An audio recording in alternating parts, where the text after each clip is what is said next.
gloria tandawai Matu gloria tandis panatena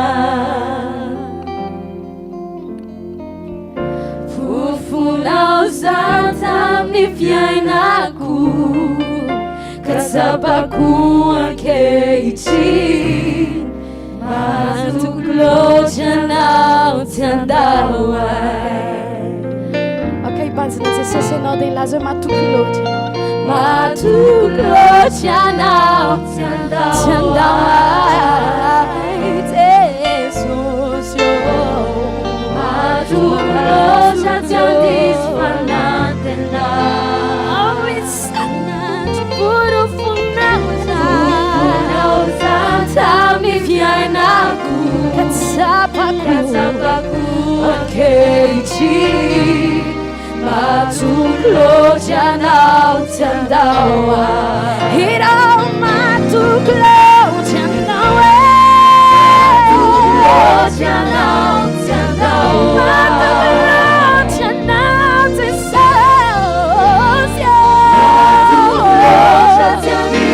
Let's see my things por funauza Tami fiainaku Katsapaku akeiti Matu gloria tandawai Matu gloria tandawai Matu gloria tandawai Matu gloria tandis panatena por funauza Tami fiainaku Katsapaku akeiti Matu gloria tandawai Wow, sabi tiada Sini uma mata kisai Ade mana chuiada Mitsoka no tumbo Leti manari ai la tisai Ade mana chu panakanai Afona mi lunch play na ku Oh, mitsoka no tumbo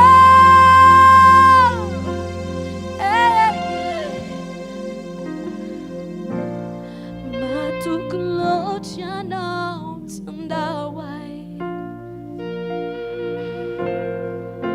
Tiamela ai uraraka manjakizai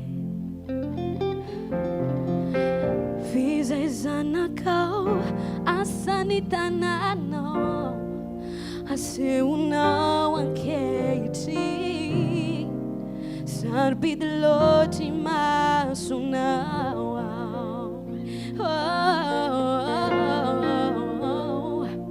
Matu gloria leitiai Na fui não me signifia dia não Tenu fafanão ni la sacuret Vovunzia akeiti Sarbidloti masunau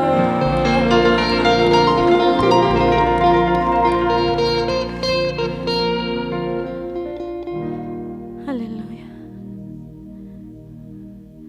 Zainula zainuanau Tumai tiwe faini Kami fali akeiti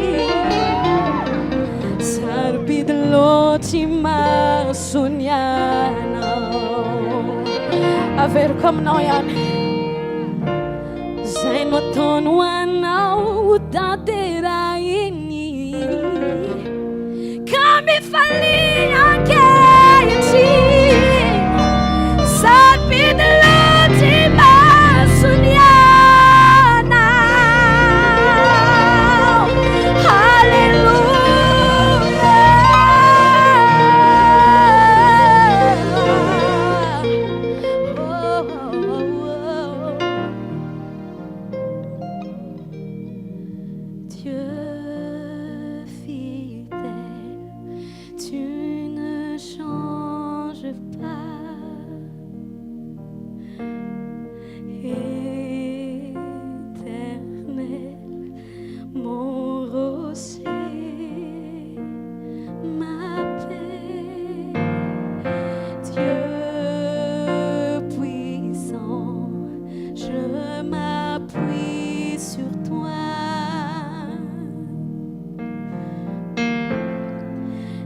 je crie vers toi, car tu es mon Dieu. Et je crie vers toi, j'ai besoin de toi. David dit que Dieu est fidèle, tu ne changes pas. Dieu fidèle, tu ne changes pas. Éternel, mon rocher, ma paix. Éternel, mon rocher, ma paix. Dieu puissant, je m'appuie sur toi. Oh, je crie vers toi, et je crie vers toi, car tu es mon Dieu. Et je crie vers toi, J'ai besoin de toi. j'ai besoin de toi. Tu es mon roc au jour de la détresse. Et si je tombe, tu me relèves. Oh oui, dans la tempête, ton amour me ramène au port. Tu es mon seul espoir, Seigneur. Tu es mon roc au jour de la détresse. Oh oui, tu es mon roc au jour de la détresse. Oh oui, Seigneur. Et si parfois je tombe, oh tu es là et tu me lèves dans la tempête. Oh oui, ton amour me ramène au port. Tu es mon seul espoir, Seigneur.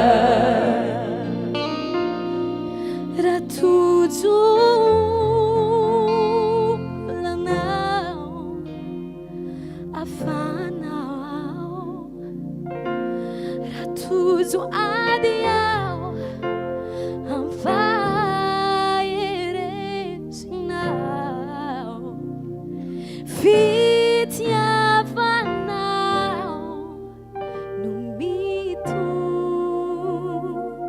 trai, eu akai kinau, oh tu kiku yanau te so.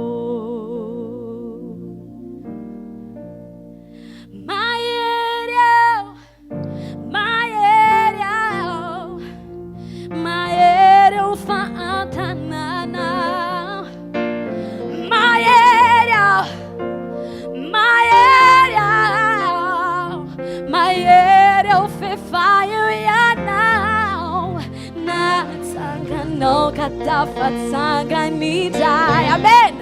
Bayeri love janut atsai. Efarisya nunisa jatana. La sami mayero, mayero, hey, mayero, mayero, mayero, fantamana. Submit to power.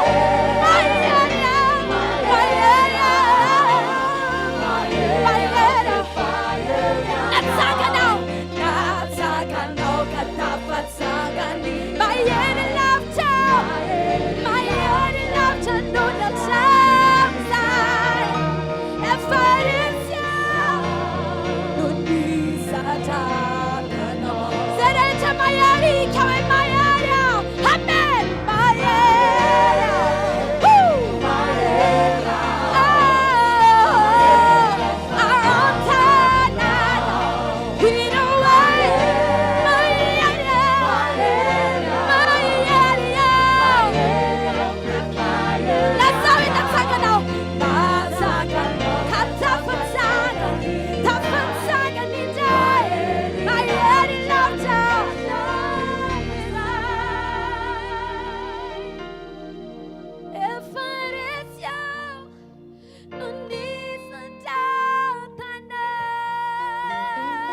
saika resy aho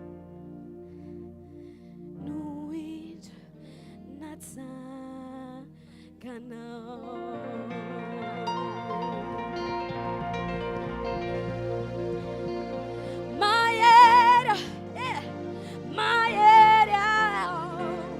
Mahery aho fa antananao. Hitanao ve le tanana mitsotra? Mahery aho, mahery aho, mahery aho fefaianao. Natsanganao ka tafatsangany indray. Mahery lavitra, efa resy aho no nisandratanao. Hiraya, zay rehetra mahery kika mafy. Mahery, mahery aho, mahery aho, antananao ny mombaiko momba. Mahery aho, fefaianao. Natsanganao ka tafatsangany indray. Mahery lavitra no natsamzay. Efa resy aho no nisandratanao.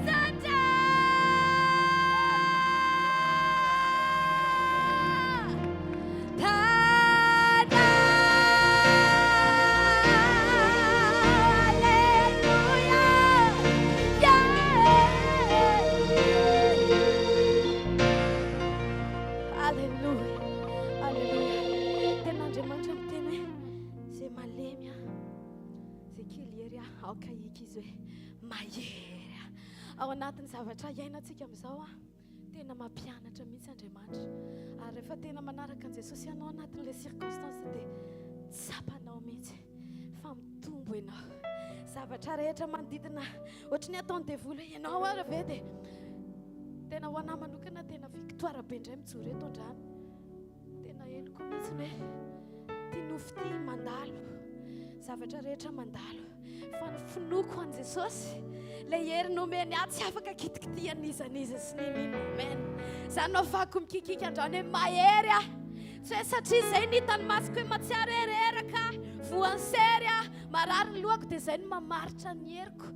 Tsy eto intsony ilay hery fa ato satria Jesosy no efa velona ato anato. Amen. Mendrika omena voninahitra ny Andriamantsika. Zany tena tiako ampahirezana antsika foana hoe iraha foana fahatsaràn'Andriamanitra. Tsy niala tato anatiko mihitsy ny ira hoe matoky ianao teo amin'ny fiainako. Tena tsapako mihitsy zany, tena tsapako mihitsy zany. Ny androm-piainantsika aza laniana amin'ny zavatra hafa intsony. Aoka hiomantsika fotoana rehetra fa tena hiveriny Jesosy. Aoka olony fanahy ianao manomboka androany. Mety efa nanomboka ianao tamin'ity herinandro ity fa mandray fanapa-kevitra entitra itsika. Fa tsy olona izao tontolo izao tsontsika. Tsy olona mpahoriny nofontsika isika karaha marary dia variana mitarainao anatin'ny aretina. Fa ilay olona rehefa marary vao mahay pitserina, vao maika miteran'Andriamanitra satria velona ny Andriamanitra. Amen. Manome voninahitra azy tsika hoe alleluia, alleluia. Raha afaka mitehaka ho azy ianao, raha afaka mikika ho azy ianao, manome voninahitra. Alleluia. Fa izy ilay mendrika, izy ilay masina, izy ilay marina. Andriamanitra ny nofo rehetra. Mo misy zava-mahagaga izay tsy hainy atao va. Alleluia.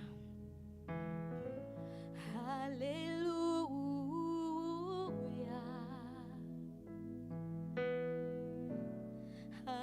Alleluia.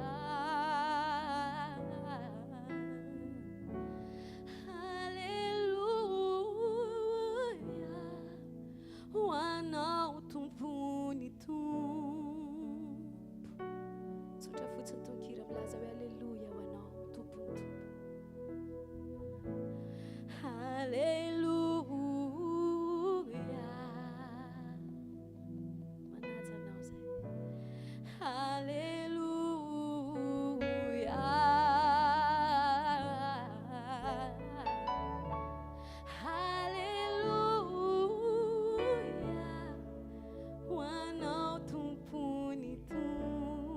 afaka irainao mifoinao rehetra. Asandrato any amin'ny lanitra tanànao afofay ho azy dia lazao aleloia ho anao tompotompo. Haleluia. Aleluia ho anao. Haleluia. Haleluia.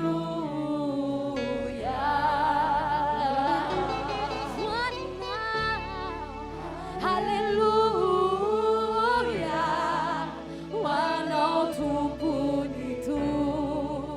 Zany mihitsy iraha mafy any amin'ny fonao rehetra sandrato ilay tompony tompo. Ilay mpanjaka ny mpanjaka fa eto izy. Haleluia. Famasina.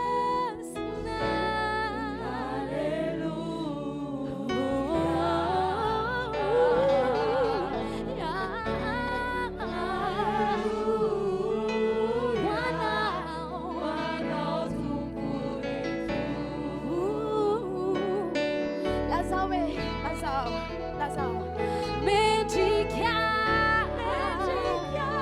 Masina. Marina. Ia não tumba. Medica. Masina. Marina. Ia não tumba.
Hallelujah.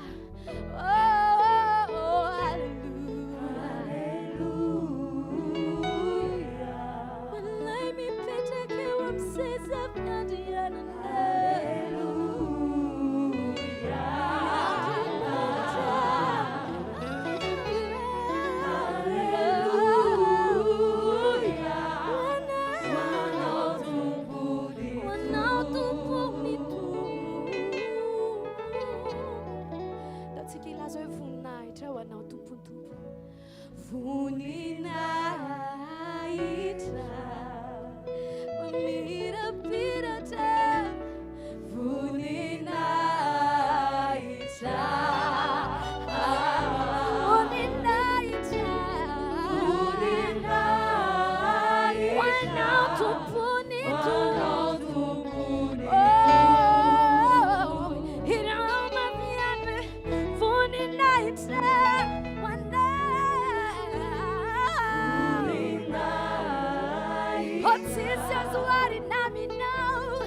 katenana ikimfanano Medika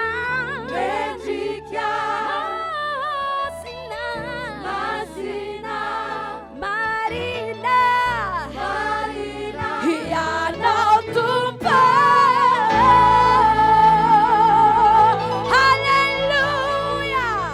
Hallelujah Can you come up Hallelujah.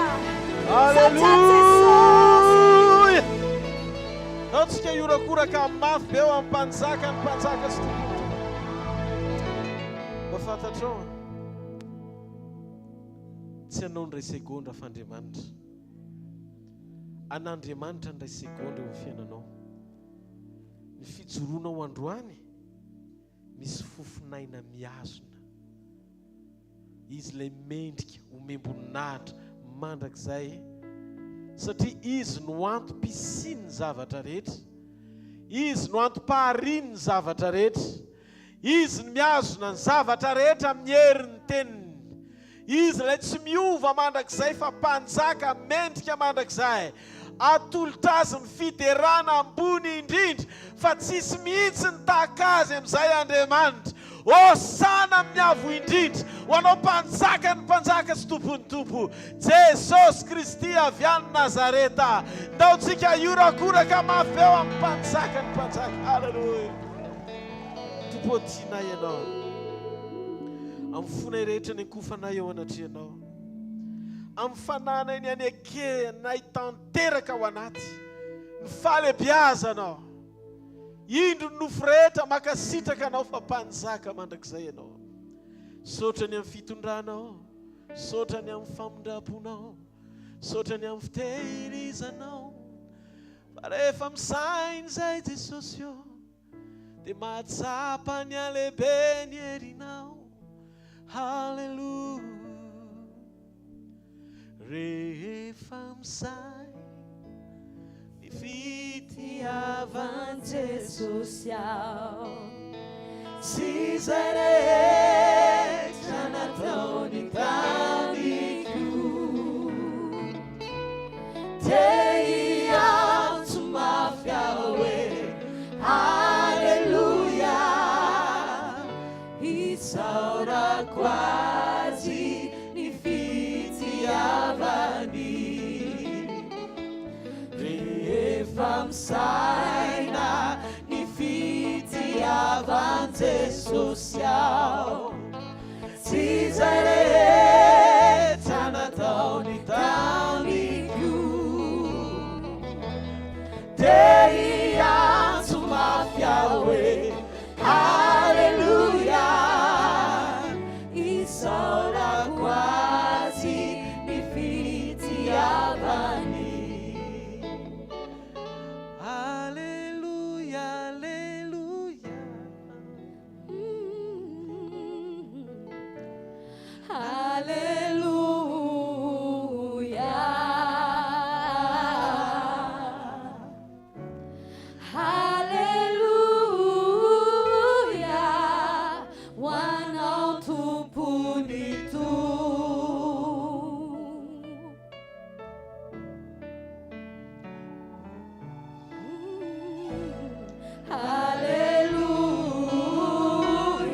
Fofany amin'ny lanitra ny tananao dia tovy tena reny fonao ny fanandratana ny mpanjaka anao. Halleluja.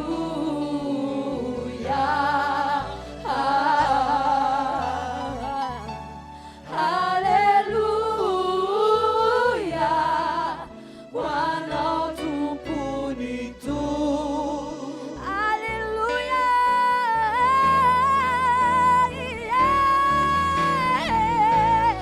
Hallelujah.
raha izay mifono manontolo.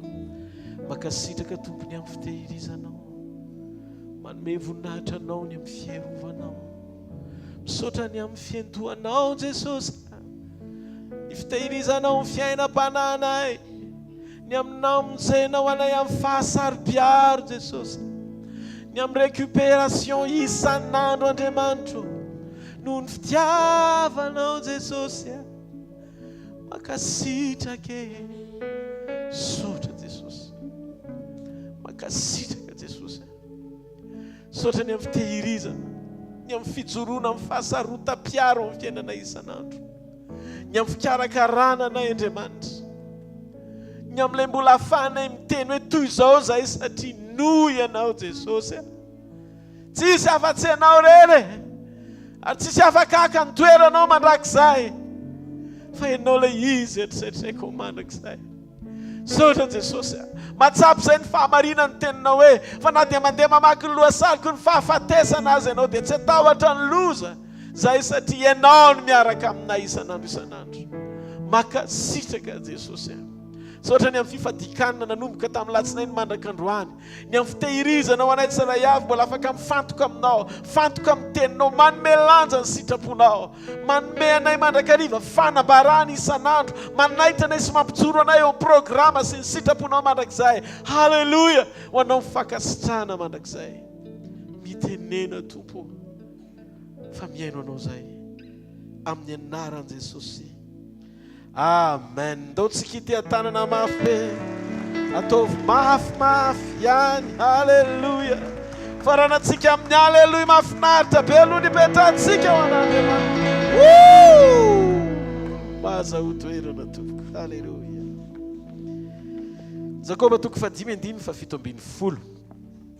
Baiboly dia milaza Eli dia olona tahaka antsika ihany ary izy nahery nivavaka mba tsy latsany ranonorana dia tsy nilatsaka tamin'ny tany ny ranonorana 3 taona sy 9 bolana. Ary mivavaka indray izy dia nandatsaka ranonorana ny lanitra ka nahavokatra ny tany. Tatsika fa nahery mivavaka Elia atao anatin'ny herinandro tsika dia ao anatin'ity herinandro ity mandrapatonga ny amin'ny lahady dia iresaka tsika mikasika momba ny hoe fanokafan'Andriamanitra ny masom-panahintsika, masom-panahy misokatra ho an'Andriamanitra. Efa mandinitsika zany hoe fisokafan'ny masom-panahy zany dia tsy ity maso hita maso ity fa lay masom-panahy tsy hita maso, mahita sy mifankahita amin'Andriamanitra fanahy. Elia dia olona niavaka teto ambony tany tamin'ny tantaram-piainany. Hitantsika zany mpanjaka voalohany 7:10 sy ny mpanjaka voalohany 8:20 ka hatramin'ny mpanjaka voalohany 8:20. Hitantsika ny tantaram-piainany zany lehilahy maherin'Andriamanitra zany. Rehefa mandinitsika ohatra ny tantaram-piainany Elia tamin'ny karany teo Karmela, teo amin'ny tendrombohitry Mont Carmel le izy, tendrombohitry Karmela, izay nanaovany défi tamin'ny Bala sy ny mpanompony le andriamanin-kafa. Dia hitantsika ny fahatokian'izany lehilahy zany sy ny fijoroany tamin'Andriamanitra. Ary Elia ao amin'ny mpanjaka voalohany 20:7. Ary Elia tamin'ny olona rehetra manatona dia nanantona ny olona rehetra. Ary Elia namboatra ny altaran'i Jehovah izay efa rava, ka naka vato 12 araka anisan'ny fireneny zanak'i Jakoba izay niavian'ilay teny Jehovah hoe Israely no anaranao. Ary zany vato zany dia nataony altara ho amin'ny anaran'i Jehovah, ary nanao ady kely manodidina ny altara koa izy, izay nifafy voan-javatra indroan'ny famarana. Ary nandahatra ny kitay hazo izy dia nandrasa vato trombilahy ka nametraka azy teo ambonin'ilay kitay hazo. Dia nanao hoe feno rano sy ny efatra ka idino amin'ny fanatitra hodorana sy amin'ilay kitay hazo. Dia io koa izy ataovindray zany dia natao indray, ary io koa izy ataovindray koa izany ary dia natao indray. Ary ny rano nikorotsaka manodidina ny altara ka nofenoana rano koa ny adikely. Ary nohony tamin'ny fotoan'ny fanatitra rivo dia nanantony Elia mpaminany ka nanao hoe Jehovah Andriamanitra Abrahama sy Isaka ary Jakoba ary Israely, aoko ho fantatra androany fa ianao no Andriamanitra amin'ny Israely ary zany mpanomponao ary araka ny teninao no efa nanaovako zao zavatra zao. Dia ozy izy miainoa Jehovah mba hahafantaran'ireto olon'ireto fa ianao ny Jehovah Andriamanitra ary ianao mampiverina ny fony indray. Misy fotoantsika indraindray ao anaty vavaka sy fadikanina ohatry ny mivavaka fa tsy tena tafalatsaka ao anatintsika ny fatokiana amin'izay vavaka asandratsika. Rehefa mafy be ny ataky ary ohatry ny tenao présence zany ny devoly hoe izy no mifeny zava-misy tamaso, dia misy ataky natahotra tafiditra ao anatin'ny zanak'Andriamanitra, manafoana ny fifantohany tsy ho amin'ny herin'Andriamanitra sy ny fahaiza-manaony intsony, fa lasa manara-dren'ny rano mitovy amin'ny tsy mino ihany ao anaty tahotra sy tebiteby miatrika ny zavatra misy eto ambonin'ity tany ity. Dia tsy misy mahasamihafa ny mahazanak'Andriamanitra anao sy ny mahajentilisa ny ivelany indraindray. Fa eto Andriamanitra te hamerina antsika ao anatin'izao vavaka sy fadikanina izao hoe zanako, matoki afa tsy mbola miova zany ny heriko. Ny fahefako sy ny fitantanako anao ny mbola tsy niova hatramin'izay ka hatramin'izao, ary tsy iova mandrakizay. Tsy marety eka ho an'Andriamanitra. Rehefa mijerytsika ny Elia tao amin'ny Mont Carmel, le toerana nanaovany défi tamin'ny Bala sy ny mpanompony, nandreseny ny andriamanin-kafa, nampisongadina teo amason'ny Israely sy ny firenena rehetra fa Jehovah ny Andriamanitra. Dia nampianatra antsika ny Baiboly ilay tandindona sy endrika maneho ilay vavaka mahery. Atao hoe vavaka mahery, tsy hoe vavaka lavabe, tsy hoe zay mahery, atao hoe vavaka mahery, tsy hoe vavaka tena hoe pli vava amin'izay tenin'Andriamanitra fantatrao dia mba asehoanao dia ezaky nino ao anaty vavaka ianao ifampitady amin'Andriamanitra. Fa mivavaka mahery dia vavaka tohanina ny finoana sy fahatakarana na fanambarana tsara ny amin'ny fahalalana ho tsara n'Andriamanitra izay ivavahanao, manorina fahatokiana ao anatin'ny fonao ara-pifandraisana amin'Andriamanitra mialohan'ny fotoana ivavahanao, fa tsy maintsy hovaliana ianao ary natao hovaliana ianao. Hitantsika tsara mandiny efatra amin'ny telopolo ka hatramin'ny andiny fahinana amin'ny telopolo dia nanao hoe feno rano izy izy ny siny efatra, fenoana rano ny siny, aidino izy izy eo amin'ny fanatitra dorana. Zavatra anankiroa mitranga makasara etsaintsika. Eto zao le altaran'i Jehovah tamin'izany testamenta taloha resantsika. Tandindon'i Jesosy le zanak'omby natolotra ery natao fanatitra teo ambonin'ny altara. Dia ozy izy tondray le hena le fanatitra miaraka amin'le kitay ampiretana. Manontany anareo mirehitra ve ny kitay lena? Tsy mirehitra. Raha miteny Andriamanitra hoe tondray lasantsy dia azo antoka fa irehitra. Fa teto ny direktiva ny men'Andriamanitra dia zao mifanohatra amin'ny siansa, mifanohatra amin'ny fatakaran'ny sain'olombelona zavatra tsy natao irehitra ny nasaina nanondrahana an'le kitay. Fa zao ny zavatra tonga tao anatin'ny saiko. Fa naninona le izy no nirehitra? Tsy ny lojika hita maso no hamaritra ny firehetan'le izy, fa toepo eo am-panatanterahana manaiky ny direktiva n'Andriamanitra sy manaraka izay zavatra asain'Andriamanitra ampanaovina sy atao. Voalohany, io rano tsy Elina namatsy azy fa ny Israely. Ozy izy maka rano makiko indray, feno rano sy ny efatra dia idino amin'ny fanatitra dorana sy amin'ny kitay hazo. Nataon'zareo zay voalohany. Dia ozy indray izy ataovy indray, natao indray fanondroany. Dia ozy izy ataovy indray, natao indray fanotelony. Dia nataon'le izy.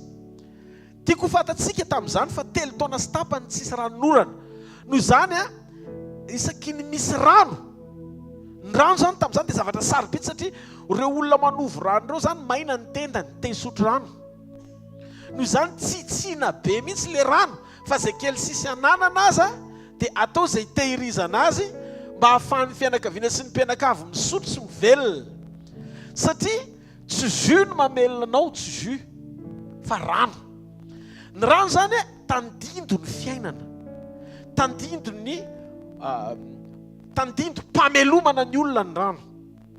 Zay no mahatonga ny olona tsy afaka etaeta amin'ny jus fa tsy maintsy amin'ny rano.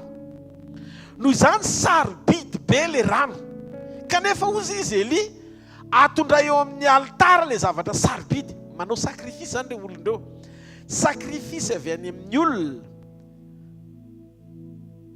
ny rano zay atondraka eo amin'le fanatitra zay ataony Eli ho an'Andriamanitra. Dia nataony Israely izy sa tsy nataony? Nataony Israely le izy. Fantatsika tsara fa ny fahombiazan'ny vavaka dia misy fandraisany amin'ny kalitao amin'ny fanoloran-tenan'le mpivavaka. Eto Eli hiprovoke izy ny famerenana amin'ny fony Israely ao amin'Andriamanitra. Famerenana fo zany ny olana eto. Tafasaraka amin'Andriamanitra ny Israely, ho averina amin'Andriamanitra ny Israely. Atsangano tsara ny tanana izay mandeha. Olana anankiray amin'Andriamanitra sy vesatra amin'Andriamanitra zany hoe ny olona andao azy zany. Andriamanitra misaina famerenana.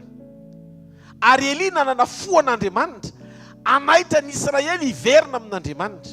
Dia zao efa nanjaka teo amin'ny firenen'ny Israely ilay andriamanika hafa atao hoe Bala. Ary nino azy ny Israely atamin'ny mpanjaka ny Israely Ahaba sy Jezebel, dia samy tafiditra tao anatiny zany fandrika zany daholo. Fa zao ny fo Eli manana firetana ho an'Andriamanitra Eli, dia ozy izy Eli mila miverina aminao Andriamanitra ny olonao.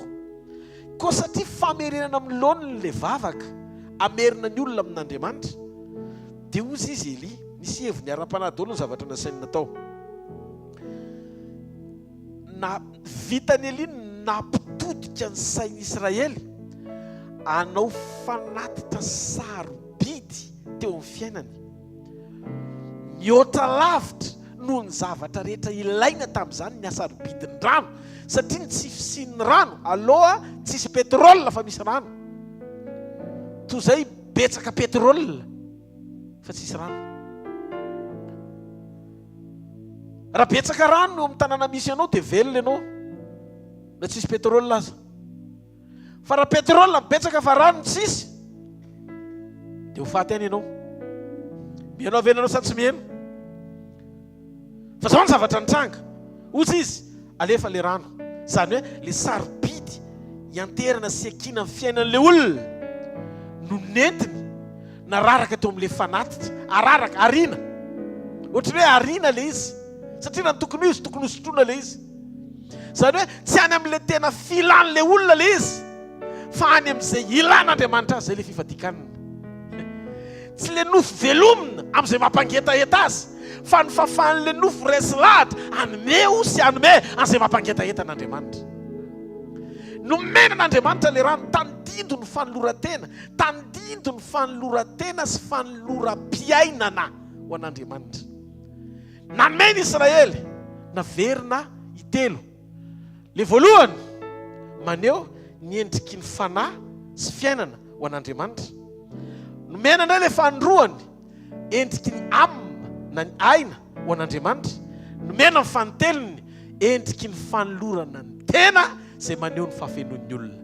Ao anatin'le famafazana sy le sakrifisy maneho ny fahafenoan'ny olombelona, fanahy, aina, tena andaontsika itiatarana mafy be ho an'Andriamanitra. Rehefa complet le izy dia ozy izy Andriamanitra amin'izay, ozy izy Eli amin'izay mivavaka. Ozy izy Eli, zao ozy izy Andriamanitra za mahafantatra fa ianao eto miaraka amiko. Ary rehefa présent ny Andriamanitra Eli dia dikan'izay tsy mila roasina Bala amaly, fa tonga dia absent tanteraka Bala. Nantsoina maraina mandrapariva ny andro, nitety tena amin'ny mpanompony. Marobe ry zareo fa tsy présent intsony, satria nahoana eo amin'ny toerana tena misy fanatrehana, misy fanotronana, tonga dia absent ny fahavalo. Tsy reraka ianao androaka devoly rehefa azo antoka eo amin'ny fiainanao ny fanatrehan'Andriamanitra. Alleluia. Inona ny antony mahatonga antsika mifadianana sy mivavaka? Ny antony mahatonga antsika mifadianana sy mivavaka, tsy ianao vavaka ihany tsika, iprovoke Samuel hoe Samuel ilaina dia ifadianina mba ho tonga Samuel. Tsy Samuel ilaina le izy, tsy vokatra terena mambavaka mba hampitanga an'le Samuel izay ilain'Andriamanitra atao takalo ho tonga mpisorona amin'ny tempoly hosolony Ely. Tsy izay le vavaka tsy fadikanina amin'ity volana janoary ity, fa vavaka mampiorina anao tahaka ny fiorenan'ny Eli anana fanahy-posy fahasahiana amerina ny maro ho an'Andriamanitra. Izany hoe miteny kokoa ny fanotrona an'Andriamanitra anao, tsy elirana hivavaka ho anao, sy hanome faminaniana mba hampitanga Samuel tsony, fa Andriamanitra manotrina mivantana mampahiratra ny mason'ny firenenao, fa miaraka aminao Andriamanitra, momba anao Andriamanitra, ary eo amin'ny fiainanao Andriamanitra. Amen. Alleluia. Marka 2:17. Marka 2:17 amin'ny anaran'i Jesosy. Hozy izy ny tenin'Andriamanitra, koa tiavan'i Jehovah Andriamanitra ao amin'ny fonao rehetra, amin'ny fananao rehetra, amin'ny sainao rehetra na ny herinao rehetra. Hitanareo maneho partie anankitelo izy amin'ny fonao, amin'ny fananao rehetra, amin'ny fanahy, amin'ny saina izay maneho ny amin'ny saina, amin'ny ary ny hery maneho ny vatanao. Izany hoe ilay endriky ny fitiavana sy fahafenona ao anaty vavaka. Inona no andrasan'Andriamanitra amintsika ao anatin'ny vavaka 220 andro mpifantohana amin'Andriamanitra?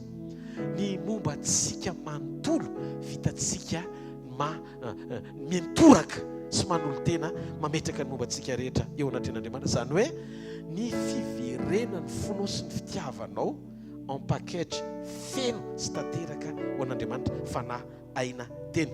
Mila manolotra ny rehetra momba antsika ho an'Andriamanitra. Zay le mahatonga an'le izy tsy maintsy hitelo. Ary le ten'Andriamanitra eto hoe, hozy izy ny tenin'ny Eli eto ao amin'ny bokin'ny Mpanjaka voalohany 2:20 novakitsika teo. Hozy izy Eli, ataovin-dray dia ataovy farany, fa raha tsy feno zany ireo tsy milatsaka ny afo.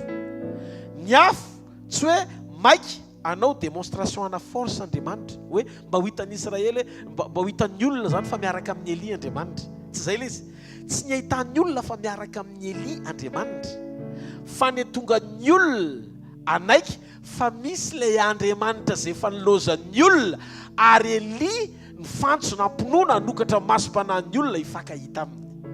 Ahoana ny fisehoan'ilay izy? Rehefa tolotrao ny momba anao ray manontolo dia manomboka mahasarika ny fifantohan'Andriamanitra ny fiainanao ray manontolo ihany koa. Jereo tsara ny le omby tandindin'i Jesosy, le rano le fiainana mampangetaentanao afonao an'Andriamanitra, maneho ny fanoloran-tenanao manontolo ao anatin'ity vavaka sy fifadikan'ity. Fa nahoana Eli nangataka rano, fa manino Eli tsy nangataka zavatra hafa. Ny rano le fiainana, ny rano le fahabangana, ny rano, izany hoe tsy mifantoka amin'ny rano nampangetaetazy nandritry ny 3 taona sy tapany tsony, fa etaeta ny fisehoan'Andriamanitra izay antoka amarana n'izay mampangetaetazy fa tonga l'izy hitobaka rehefa avy eo tsy maharety eka ao an'Andriamanitra. Dazo hitanareo ny déviation-le fifantohana mihitsy ny tian'Andriamanitra orientena na avilalana any amin'izay tokony hifantohana. Hozy izy Andriamanitra, raha rano nampahorinareo 3 taona sy tapany, hozy izy Eli, atoloran'Andriamanitra le fifantohana diso any amin'ny zavatra ilaina nampahory anao, fa ao anatin'ny fotoana amafazanao sy anoloranao ny fonao, tsy ho baby sy ho voafatotry ny zavatra nampahory anao hatramin'izay, no hidina ny afin'Andriamanitra ry aoriany fidina ny afin'Andriamanitra izay nampahory anao indray lasa ameno anao. Alleluia.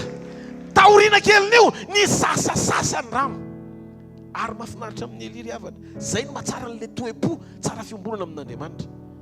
Samuel tsy nisy anie raha ny fadianina ihany mba hampisy Samuel tsy nila 40 jours et nuit, fa Eli 700 andro izy no fadianina. Azonareo ve fipetraka izany? Izany hoe ny faharetan'ny fifadikanana sy vavaka tsy midika akory izany hoe raha tsy ampahorinao ny tenanao dia tsy hamaly anao Andriamanitra, fa ny fampahorintena midika arakeviny natolo ilay rano izay tokony hosotroana fa nafoy teo ohatr'izay mihitsy ilay izy afoy izy le fahazaran-dratsy afoy izy le toe-potso mendrika ianao le tsy mamela helika mihitsiny mba manana fanetretena amin'izay le toetra mbola miavoavo be reny tena maneke ho diovon'Andriamanitra mety izy ilatsaka amin'ny tany misy toanao fa tsy mahateny tsony ao anatin'ny fotoana ivavahana satria lasa misokatra amin'ny masom-pananao ampahitana Andriamanitra ny atsara ny famindram-pony tsy manam-potoana hitany sanatsony ianao anaty vavaka hoe tily mampahory Andriamanitra tiny tadiaviko Andriamanitra fa rano efa tilsiny reny efa natondrak'indray mandeha miverina fanindroany ary miverina fanitelony tsy verenana tsony marety kao an'Andriamanitra halleluja tsaka ny tanao raha azonao tsara ny zavatra zaraina anao ny arivo Andriamanitra miandry ao anatin'ity 1 andro bavaka sy fifadikan'ity fanapakevitra entitra androso ametraka ny momba anao ray manontolo eo ampelantanany Andriamanitra tsy mitady le fitobahana ao anatin'ny fitobahana ianao no asainy manatitra siny fa ao anatin'ny faharitrana ianao no asainy mamorona rano feno siny Andriamanitra tsy mitady be anomboana fa kely aingana raha ho anao felan-tanana tonga dia nanarina ny lanitra rehefa nisisika ipito Eli mivavaka tamin'Andriamanitra jereo fa maninona ny vavaka Eli ny mahery satria Eli manana fifandraisana sy fiombonana amin'Andriamanitra mihoatra noho ny olona rehetra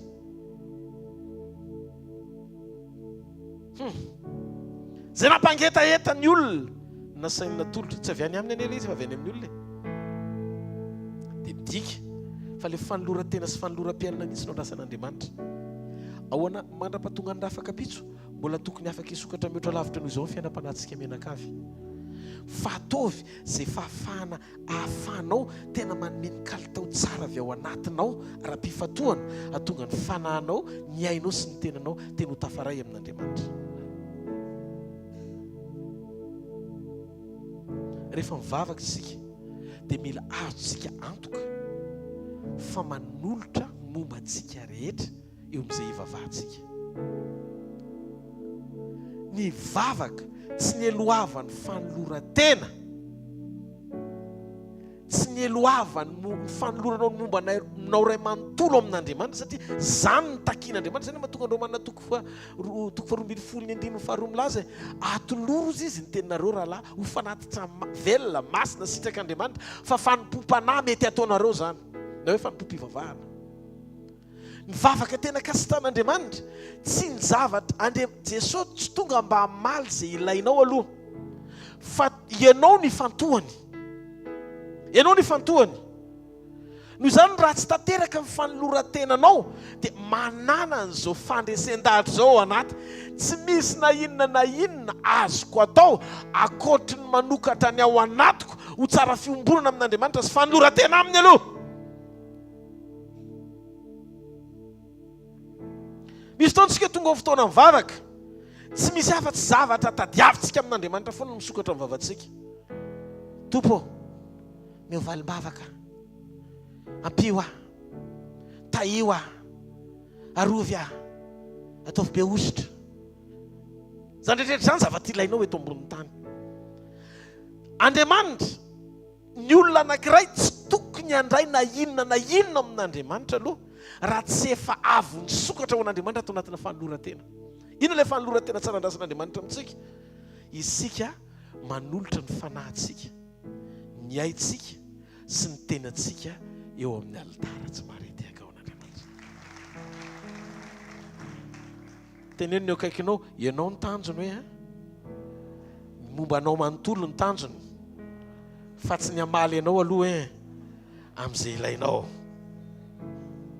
tonga izy anavitra ny fiainantsika fa tsy hanomeza ilaintsika aloha Jesosy ny tena ao Matio 5:20 raha isokely ny Baiboly Matio 5:20 misy olona eto androany hariva Andriamanitra mangy anao amin'ny fanotronany mahagaga hozy Jesosy fa inona moa ny soazon'ny olona raha mahazo zao tontolo zao izy nefa very ny ainy ary nina nomen'ny olona ho takalon'ny ainy inona nomen'ny olona ho takalon'ny ainy fantatrareo sarobidy amin'Andriamanitra ny ainao mihoatra lavitra noho ny zavatra rehetra na zao tontolo zao aza na zao tontolo zao raha tsy sarobidy amin'Andriamanitra mihoatra noho ny olona anankiray fanahin'ny olona anankiray ain'ny olona anankiray ka ianao ny tanjony aloha, ianao sizy aloha, regleo aloha zavatra rehetra tsy mety ao anatinao. Aza maika mihitsy aloha teny amin'Andriamanitra hoe tia Andriamanitra, tia ny mamaika, fa ataovy aloha ao anatin'le vavaka sy fadikanina zay mamaika an'Andriamanitra. Zay ny mahatonga milaza amintsika misy fotoantsika tsy maintsy tonga eo amina dingana sy fatakarana anankiray, tsy tonga mba ho ampifalian'Andriamanitra foana, fa tonga mba hanao zay mampifaly an'Andriamanitra. Romana 9:2-3 Jesosy teniteny, ny ray tsy niaro ny zanany lahatokana fa natolony hamonjy antsika rehetra Jesosy, tsy omeny antsika miaraka amin'ny maimaim-poana koa va ny zavatra rehetra. Zay ny mahatonga ny olona rehefa tonga ao amin'i Jesosy tsy olona mpahoriany zavatra rehetra, fa mangetaeta ny tompo ny zavatra rehetra. Rehefa tonga ianao eo amin'ny alitara mivavaka, dia mila vitanao no manolotra ny rehetra mombanao eo amin'ny alitara, ianao no ilainy. Ny valo ny fanoloran'ny ainy dia anao manaiky hanolotra ny fiainanao koa mba ho azy. Jesosy dia nametraka tsara ny lanja amin'ny famonjena ho ambony lavitra noho ny zavatra rehetra. Tia no sarobidy eo aminao ihany koa ny atsapa ny lanjan'izany fanoloran-tenany zany amonjo ny fananao sy ny ainao aloha. Zay no mahatonga ny tompo rehefa tonga eo amin'ny fanatrehan'Andriamanitra ianao dia zao tsisy na inona na inona manandanja eo mason'Andriamanitra ny zavatra ataon'ny olona sy afafin'ny olona, mihoatra lavitra noho ny toe-pony eo am-panatanterahana an'izany. Averiko eno ty fahamarinany ty fa tsy zany mamorona fa ny Baiboly no miteny. Ny lanja ny zavatra rehetra ataonao amin'ny fanjakana na fanompona na inona raha tianao ny anandanja eo anatrehan'Andriamanitra, velaro aloha ny fonao ho hitany hoe mety aminy vao manaiky sy mankasitraka ny zavatra ataonao izy. Paster Adolphe Koranga ohatrany dia zany foana kalitaon'ny toe-pondray zao no hotoriany io. Loka 2:20 ary. Alleloia. Ny 9 ka hatramin'ny 9:4. Ary Jesosy nanompo ny masony dia nahita mpanan-karena mpandatsa-drakitra teo amin'ny fantatsan-drakitra.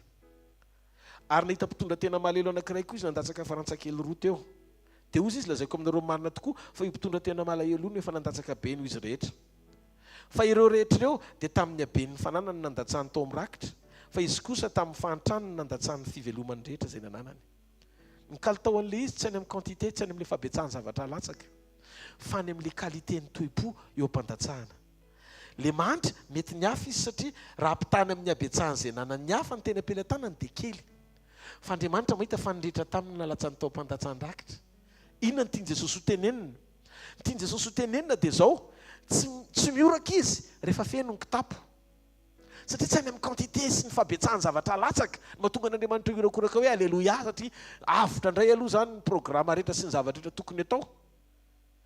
Ny fanodinana ny asan'Andriamanitra sy ny sisa tsy zay no mamaika an'Andriamanitra, fa n'Andriamanitra ny kalitaon'le toe-po eo am-panatanterahana izay zavatra ataonao an'Andriamanitra. Hazadiny ty fahamarinany ty. Ambony amin'Andriamanitra ny kalitaon'ny rakitra tsara ao am-ponao no ny fanatitra tsara omenao. Averiko tena ataoko mazava kokoa. Ambony amin'Andriamanitra ny kalitaon'ny rakitra tsara ao am-ponao no ny fanatitra rehetra ataonao. Ahoana indray mahatonga an'izay paster? Mateo 5:5, ny 7:20 ka hatramin'ny 5:20. Ary amin'izany raha mitondra fanatitra eo amin'ny alitara ianao, ary eo no mahatsiaro fa ny rahalahinao manana alahelo aminao, dia avelao eo amin'ny alitara ny fanatitra ao ka mandehana aloha ataovy izay avaranao amin'ny rahalahinao, ary rehefa miverina dia voatery ny fanatitra ao. Nareo fipetraka ilay izy. Inona ny tiany tompo tenenina? Ianao rehefa manao zavatra ao amin'ny fanjakan'Andriamanitra dia mbola miteny mihoatra noho ny zavatra ataonao, ianao mety amin'Andriamanitra eo mpanaovana an'ilay izy. Zany hoe tia no hita ilay zavatra atao mifandraika amin'ny fakasitahany ny ao anatin'ny fo, satria ny rakitra ne tsy le fanatitra, le fanatitra maridrefy avy amin'le rakitra. Averiko indray, ny rakitra tsara ao am-pon'ny olona ny amoahan'ny olona tsara fanahy zavatra tsara. Ny rakitra tsy hoe le zavatra tatazana fa le fo manome. Satria le rakitra tsara mahatonga anao manao zavatra tsara. Qualité amin'ny fanatitra ao dia misy ifandraisany amin'ny toe-ponao. Mila mivavaka tsara tsika mandritry ny fotoana hitokanana, mamantatra ny ao anatsika eo mpanaovana izay zavatra asain'Andriamanitra ataontsika. Tsy ny zavatra rehetra ataontsika ho an'Andriamanitra dia hoe akasitrahany daholo satria ianao rehefa mba manao. Any Jehovah ny tany izay rehetra eo aminy. Tsika mila manapatsapaina ao anatin'ny fotsika eo am-panatanterana ny zavatra sain'Andriamanitra ataontsika, na ao amin'ny fanjakana io, na ao amin'ny asany ray manontolo izay tiany ho tanterahana, ankininy amintsika na fitoriana amin'ny filazantsara, na ny asan'ny diakona sy ambassadeur, na ny asa fanompona izay misy ianao rehetrarehetra, dia fantaro fa maro dia fitarafana ny ao anatinao daholo ny zavatra ataonao. Eritrereto fa nen'Andriamanitra kay ny zavatra tiany, ianao le tena hoe tsy hoe mahatsapa akory manao sakrifisy eo am-panatanterana n'izay zavatra ataonao. Ampitiavana, rehefa tena ampitiavana tsy renao akory hoe sakrifisy le izy. Amin'Andriamanitra averiko androany hariva, tsy mampiteny ny atao fa mampiteny ho fo. Zareo masina akaikinao, tokony teny hivavaka mandritra ndraiky amin'ny 20 andro hoe andinika ny tenako manoloana ny fanompoko hatramin'izay hoe. Rehefa mivavaka ianao dia mila mahalala tsara an'Andriamanitra ihany koa izay ivavahanao. Ao anatin'ny 20 mivavaka sy fifadikanana isika. Amarina amin'ny herinandro ity ny herinandro voalohany. Efa vita sady izay ilay fisokafa amin'ny masom-panahy. Hiditra amin'izay tsika amin'ny herinandro faharoa, tapany faharoa rapitso no andrenesana azy eto amin'ny fanatrehan'Andriamanitra izay nitaridalina mandritry ny herinandro. Dia ny eto dia mariako fa tsy asiantsika aloha ilay fivoriana amina toerana tery ohatrany hoe any bypass ohatr' izany. Fa fitainy eto rapitso ny vavaka sy fifadikanana sy ny vita ny fotoam-bavaka dia mijanona daholo ny mpiandraikitra sy izay rehetra mety hoe mpiara-manompo aloha manao vavaka iarahana mba hiretana eto rapitso après ny fandraisana ny fanasan'ny tompo. Amen. Dia vita izay atsasakadiny izay na 45 minutes ny anantsika eto, ataontsika mafana 45 minutes dia tohizana ny an-trano. Dia ao anatin'izay ny resantsika ny taridalana manaraka ho amin'ny herinandro manaraka indray. Jereo ny zavatra tian'Andriamanitra hitondrananao. Faharoa, rehefa mivavaka ianao dia mila mahalala tsara an'ilay Andriamanitra izay ivavahanao. Misy fotoantsika mametraka an'Andriamanitra izany hoe mbola maly avy izy. Eo amin'ny fiainako ve ny fiarovany? Misy tahotra ao anatinao ao. Andriamanitra nefa tsy nanome ny fanadevozany tahotra. Raha tena tanteraka ny fitiavantsika dia tsisy tahotra. Izay voalaza amin'ny bokin'ny Jaona voalohany. Amen sa tsy amen? No izany zany ny tahotra zany dia mari-pamantarana ao anaty ny tsy fahafenoan'ny fitiavana. Rehefa tsara fifandraisana ohatran'ny Elia amin'Andriamanitra ianao dia lasa mivavaka feno fahatokiana ianao. Satria ianao mahalala fa sady miaino izy no hamaly ianao. Mpanjaka voalohany toko 2:10, ny 9:30. Jereo kely ny zavatra nataony io Elia io Mpanjaka voalohany toko 2:10 ihany ny 9:30 ozy izy. Niary tamin'ny fotoana mifanaritra riva dia nanantony Elia mpaminany ka nanao hoe Jehovah, Andriamanitra Abrahama sy Isaka ary Israely, aoko ho fantatra androany fa ianao no Andriamanitra amin'ny Israely ary zaho mpanomponao araka ny teninao no efa nanaovako izao zavatra izao. Izany hoe izy manao zavatra tsy amin'ny sitrapony farak'izay lazain'Andriamanitra aloha voalohany indrindra. Izany hoe ao anaty direktivan'Andriamanitra tsara izy, tsy mivoana ny ten'Andriamanitra ny zavatra nataony. Faharoa, Elia tonga dia manam-pahatokiana fa rehefa Andriamanitra mampanao zavatra dia miantoka izy. Izany hoe izy tonga dia nijoro ao ambany fifehezan'ilay zavatra lazain'Andriamanitra sy mpakatao tanteraka izay zavatra mpanaovin'Andriamanitra azy. Fantatrao tsara ve ilay Andriamanitra izay ivavahanao? Ianao hoe manana révélation manokana ny amin'ny fahatakaranao ny maha izy azy an'Andriamanitra. Tsy le sekoly raisina naoty eto hoe zao ny Andriamanitra zao dia atao tsy enjery ato amin'ny sainato, fa le pratika, le fampiarana ao tokantranonao sy eo amin'ny fiainanao mihitsiny, le fahamarinana voarainao amaritra le dingana tsara tianao isehoan'Andriamanitra amin'ny fiainanao tamin'ilay fahalalana voarainao avy aminy. Eto antiko hiditra lalandalina kokoa tsika. Hitanareo ny révélation nanao amin'Andriamanitra dia amaritra izay valiny goavana azonao raisina avy aminy.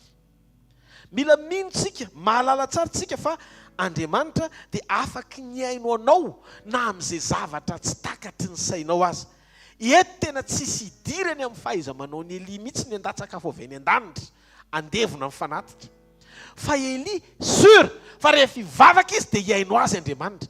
Fa amin'ny fomba ahoana no mahatonga ny Elia tonga dia mahazo alohan'ny Elia manohatra mpanjaka tsy tian'Andriamanitra toy izay hivadika amin'Andriamanitra izay nivadian'ilay mpanjaka.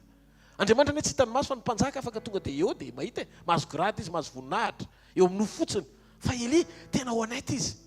Ozy izy Eli, zao ozy izy Eli zao za mahafantatra ny Jehovah-Andriamanitra ny Israely. Tondrotondrony mihitsy Aba. Zao izy tonga dia teny an-daoliny akamanao sy ny anao rehetra fa tonga ny Karmely zay sy Jehovah. Halleluja. Za sy ny anao izy tonga eny amin'ny tendrombohitra Karmely dia ny rendez-vous amantaranao hoe iza marina ny Andriamanitra. Zany hoe mpaminany mavita manao défi amina fanjakana, hitondra ny fanjakan'Andriamanitra eo amina toerana anankiray zay hitana n'ilay Andriamanitra tsy hita maso, ny considéreny mihoatra noho ny fisian'ny olona hita maso manam-boninahitra. Ilay Andriamanitra tsy hita maso ny voninahiny ary ny fahalehibiazany dia ozy Andriamanitra satria ianao miconsidéré ho mpanjaka ho traité koatra ny prince ianao. Halleluja. Ozy izy tena ho ataoko prince ianao. Zany hoe eo ambany masoko ary tsy maintsy hamariniko satria akamako. Zay ny le sakaiza ny ahatonga anao ho sakaiza marinina dia ny fahatsarany intimité anao sy Andriamanitra ary ny communion anao sy Andriamanitra. Ovetsika militsika mino avy amin'ilay fahalalana sy révélation amen'Andriamanitra antsika. Mandra-pahatonga anao amin'ny toerana anankiray tena mijoro ao riny vavaka sy fadikanina, manam-pahatsapana fa Andriamanitra sady miaino anao, Andriamanitra ny mamaly anao ary ny fisehoan'Andriamanitra eo amin'ny fiainao dia mifanandrika amin'izay zavatra nylazainy aminao ohatra ny Eli tsy valaka. Andriamanitra tsy miseho amin'ny fiainan'ny olona anankiray raha tsy efa niteny zavatra taminy izy. Misy olona anie mino hoe fa Andriamanitra dia afaka hiaro azy amin'ity mikroba ratsy ity. John Gilek ohatra dia tena hitantsika tsara fa ny malariana atao teo amin'ny tanany dia nijerena tamina microscope fa maty le mikroba, maty. Zany hoe fa maninona ny maty eo an-tanany le izy dia nampin'ny olona mpitazana le izy hoe marina amin'le rangahy ity le teny Jesosy hoe ametra-tanana marary dia ho sitrany ireny. Satria le hery fanasitranana zany eo an-tanan'ny le mpanompon'Andriamanitra mahery vaika be vokatry ny fananany révélation fa eo amin'ny toerana misy azy dia mamaly Jehovah Rafa na hoe Jesosy Kristy avy any Nazareta sy ny diakapoka izay nieretany. Amen. Mitondra fanasitranana ho antsika. Misy olona rehefa mivavaka izy dia azo ny antoka hoe ho tafiditra ho tokantrano ny vitsika. Vavaka zany izy mba hisy vitsika mandalo dia mino izy fa tena hisy vitsika fa tsy mino izy rehefa hivavaka ao an-tranony hoe hisy éléphant angarangarana ao varavarankely. Tsy mino zany izy. Zareo tiako tenenina manome ohatra na zavatra farazay bitika zavatra farazay ngeza. Teteny aminao zany fa mifisokafanao no maritra ny vokatra hitrangy eo amin'ny fiainanao. Na ho zavatra goavana ilay izy na ho zavatra farazay bitika ilay izy. Fa Andriamanitra afaka manao zavatra farazay kely ary afaka manao zavatra farazay be. Fa zao ny atonga an'izay fisehoany zay eo amin'ny fiainanao dia misy ifandraisany amin'ny fandraisan-dahatra ao anatinao ny amin'Andriamanitra mitombo ara-pahatakarana sy fanambarana. Zay mahatonga amin'ny Paoly ny laza za ozy izy miakatra teo amin'ny fanambarana, miakatra teo amin'ny fanambarana ozy izy Paoly. Ary rehefa miakatra eo amin'ny fanambarana ao dia miakatra koa ny fisehoan'Andriamanitra eo amin'ny fiainanao. Iza no Andriamanitra ao? Fozy izy Eli, ny Andriamanitra tsy mandao ao anaty ady sarotra zany. Eto ozy izy firenena ray manontolo eto mety zaharery ny eto efa-jato ry zareo ny etsy. Fa zao ny zavatra azoko anto, tsara vao hiantso ny Andriamanitra, mamaly ihany Andriamanitra. Fa adozy izy, alefa so, tohizo, alefa. Manany ihany izy an'ilay Andriamanitra hafa satria fatany hoe tsy tena Andriamanitra. Rehefa ianao ny tena mahazo antoka fa miaraka amin'ilay Andriamanitra tena izy, tonga dia miova ny attitude anao ray manontolo. Satria fantatrao fa tsisy mahadefie an'Andriamanitra zany. Ozy izy ny teny latiny zay rehefa miteny quis ut Deus, izy ny mahery no Andriamanitra, izy ny lehibe no Andriamanitra, tsy misy lehibe no Andriamanitra zany. Ianao zany raha ohatra ka manana zavatra misy zavatra mitranga dia ny atsapana hoe manana le Andriamanitra lehibe anao la le kely, satria ny sainao tonga dia misambotra hoe za miakely raha vao midina eo fahakeleza anao ianao miatrika ny adversaire zay manafika anao dia raraka eny an-dalana io satria nahoana le fahakelezanao no mitranga. Fa raha vao velona ny fatokiana ao anatiny satria ny ompopota amin'Andriamanitra ohatry ny Eli anao dia namboarina ny ao anatinao na fatokiana hoe tsisy zavatra mitranga eto ambony tany ka lavo anao dia anao ny hiran'le hoe zakely fa ny Andriamanitra avereny moa e ndao tsika itetanina mafy be ho an'ny tompo. Zao no lazainy Jesosy koa atsika tsirairay avy ho anao koa ho anahy zany. Zao no lazainy Jesosy koa anahako. Ozy izy hoe tsy amela anareo hokamboty akaty aminareo. Jaona tonga 2:7-8. Hebreo 5:5-5. Za tsy afoy nandao anao akory. Mateo 9:20-9. Indra omba anareo mandrakarivo mba rahampatonga amin'ny fataperan'izao tontolo zao. Romanina 9:1-3. Raha Andriamanitra inona no lazaintsika eny amin'izany zavatra zany fa n'Andriamanitra momba antsika dia tsisy atohatra antsika. Fantatra Eli fa eo Andriamanitra rehefa mivavaka izy. Tsy lavitra azy Andriamanitra. Sur Eli fa Andriamanitra dia tompony ary io le tompony io tsy mbola nandao azy mihitsy na indre mandeha azy. Fa maninona Eli ny manana an'izany? Tonga dia sura be fotsiny tsotro zao. Ohatrany hoe raha ianao teo amin'ny toeran'ny Eli zany le tonga eo dia mivory daholo ny Israely ray manontolo. Efa io mifanaty tondrahana rano. Efa tsy namaly le anankiray. Nefa namena lalana mialoha ataovy mihitsy aloha ianareo. Dia raha mamaly ny ianareo zany dia ny ianareo no Andriamanitra. Namena aloha. Efa vita daholo ny endretrehitra vao iny izy nijoro avy any nalahatra ny kitay nataony daholo ny alitara namboariny. Vita amin'izay izy rehefa avy eo niantso an'Andriamanitra izy. Dia jereo ny zavatra nitranga novaliana izy. Ny olona manana révélation manokana sy manana communion amin'Andriamanitra, manana fifandraisana lalina amin'Andriamanitra am-po, dia tadidio ananan'Andriamanitra fahefana sady manana fahefana amin'Andriamanitra. Mety variantsika any amin'izany.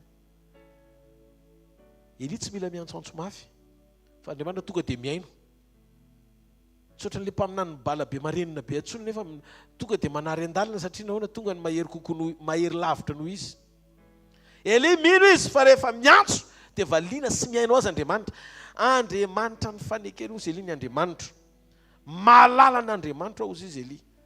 Ka ny fahalalako an'Andriamanitra dia mampijoro ahy, mampahery ahy ary mahatonga ny ato anatiko tsy isaina zavatra hafa akoatr'izay lazainy.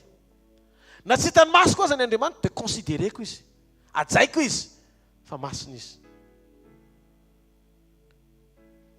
Eli dia mpaminany anankiray navitany joro tena sary-piaro nanaja n'Andriamanitra noho ny fahefan'ny mpanjaka olombelona izay mpanapaka eto ambonin'ny tany. Ka ny fisehoany goavana rehetra dia misy idirany amin'ny lanja sy haja goavana izay tolotra ao an'Andriamanitra. Teteny aminao manomboka androany anatin'ny mivavaka sy fifadikanina asio fanajana goavana ny anatinao. Ovay le kilalaka rehetrarehetra nyenina hatramin'izay reny. Ataovy misy kipitsopitson-javatra anatin'ny fanompona izay mety heverinao hoe bitika mety nazatra anao. Ohatrany namaly foana Andriamanitra tany amin'ny lasa. Fa mety efa tsy mety tsony zany manomboka izao. Satria misy dingana sy lalina tian'Andriamanitra hitondrana sy tiany mihoatra lavitra noho ny hatramin'izay. Fa lazaiko aminareo marina amin'ny anaran'i Jesosy fa aorian'io vavaka sy fifadikan'io raha tsy efa miveneny amin'ny raha ho an-lanitra Jesosy tena iaina an'izany atao hoe dingam-panotrona izany tsika. Amen. Alleluia. Ianao rehefa mino an'i Jesosy dia tonga hompono fotsiny hoe izany lalina sy fahamarinana ny fiainana. Tsy misy makany amin'ny ray efa-tsy amin'ny lalako. Zany zao ny Andriamanitra. Ianao zany tsy tokony hieritreritra zany hoe ny anariny marina. Tsy ny fitoron'ny olona no maneho fahamarinana fa izay lazainy teny. Ny finoana ho an'i Jesosy tsy miandry papahery hoe misy pastera mahay mitoro teny be ry, na pastera eto Analakely na pastera Rodolphe fa no hitory vao tena ino an'izany. Vakeo fotsiny Baiboly. Za tsy mahasolo Baiboly zany fa za koa mpanompo tondra ny tenin'Andriamanitra amin'ny fiainanao, anokatra amin'ny masom-pananao. Fa rehefa mijery ny Baiboly dia mahita hoe Jesosy ny lalina sy fahamarinana ary fiainana. Tsy misy makany amin'ny ray efa-tsy amin'ny lalana mila mino an'i Jesosy. Izy dia zanak'Andriamanitra. Izy zany hoe tsisy makany an-danitra raha fa tsy amin'ny lalany. Zany hoe paradisy io zany renao mangetete hoe hoany dia Jesosy zany ny lakile. Amen. Filipiana 2:5. Mila manana révélation amin'ny Jesosy tsika. Mila mahafantatra tsika hoe ohatra n'inona zavatra mahafaly an'i Jesosy. Inona zavatra nirasany amiko. Ao anatin'ilay fotoana tokony hitabatabana rehefa misy tsirariny. Ao anatin'ireny mandolia. Tompo tsy mampaninona. Fa andefitra izay zao ny andrasany aminao dia tsika izy. Fa tsy ny fahaizanao mandahatra hoe za kosa aloha. Miady ho anao ihany ianao. Eo amin'ny fiainana tian'Andriamanitra hita hoe hatraizany fatra ny fandeferanao. Jereo mivavaka Eli. Eli rehefa mivavaka Tsy nanaitra izy ampitodika ny olona ijery azy hoe misy olona ampiasaina be eto fa tsisy afa-tsy izy eto amin'ny Israely no ampiasain'Andriamanitra. Satria teo Karmely izy tsy niantso mpanao gazety. Halleloja. Fa inona mivavaka iny hita teo mivavaka n'le izy meno de meno a Jehovah mba ahafantaran'ireto olon-dreto fa ianao ny Jehovah Andriamanitra ary ianao no mampiverina ny fonondray. Zany hoe na ny kalitao am-bavaka zay asandratra ao dia misy ifandraisany eo amin'ilay dingana fitondran'Andriamanitra anao. Tsika eny tsy natao hitaraina amin'izay manjoantsika intsony fa hitaraina mba hisokafa ny hafa halala an'Andriamanitra. Hitanao na sujet de prière tsy mitovy intsony a.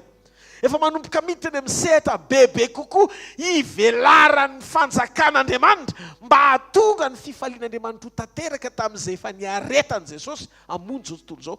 Mila io vesatr'Andriamanitra io mampiritsika anao mandohalika eo anatin'ny 20 andro bavaka sy fadikanina.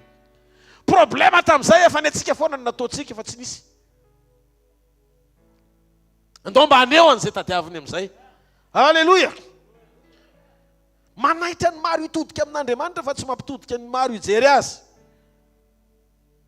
Tsisy resaka tonga dia hoe vao vita ilay izy dia naseho ilay sary publication tonga dia any amin'ny FB ohatra hoe navita zavatra Andriamanitra teo amin'ny tendrombohitra Karmela afinainty ny latsaka boka an-danitra tany.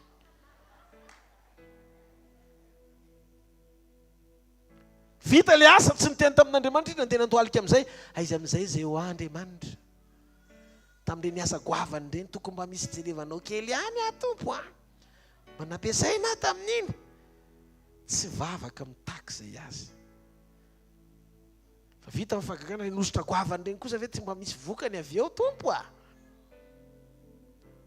Tsy vavaka mitady ametraka voninahitra ho an'ny tenany fa voninahitr'Andriamanitra ampitodika ny Israely ao amin'Andriamanitra. Mila diovina tsara ny motivation anao ao anaty vavaka sy fadikanina mba tsy hisy petipetinota sy karazan-javatra mety sakana mba hahafahan'ny vavaka ao tonga dia efikasy ohatra ny vavaka elipa aminany.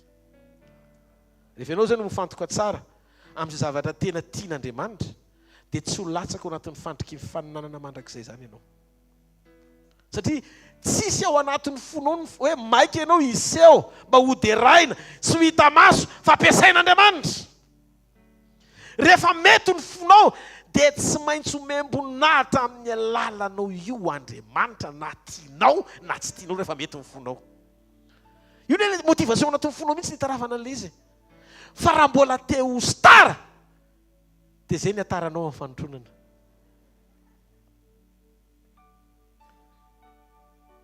Mihaino tsara venareo sa tsy mihaino? Pastera tsisy olona vita an'izay zavatra torinao zany. Zany raha teo any an-danitra aloha dia zany. Zany raha teo any an-danitra ohatray mihitsy ilay izy.